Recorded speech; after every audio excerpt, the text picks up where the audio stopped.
paano mag-unpin sa Telegram. Una, pindutin lang ang ating Telegram application.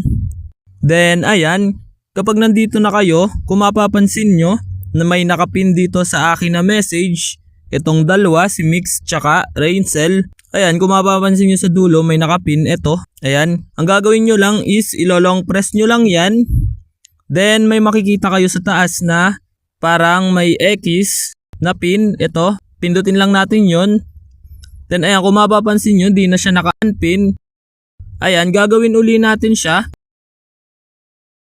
Uulitin lang uli natin yung process, ilolong press nyo lang. Then pipindutin nyo ito, itong nasa taas. Ayan. Then ayan, kung mapapansin nyo, na wala na yung dalawang message na nakapin dito sa taas.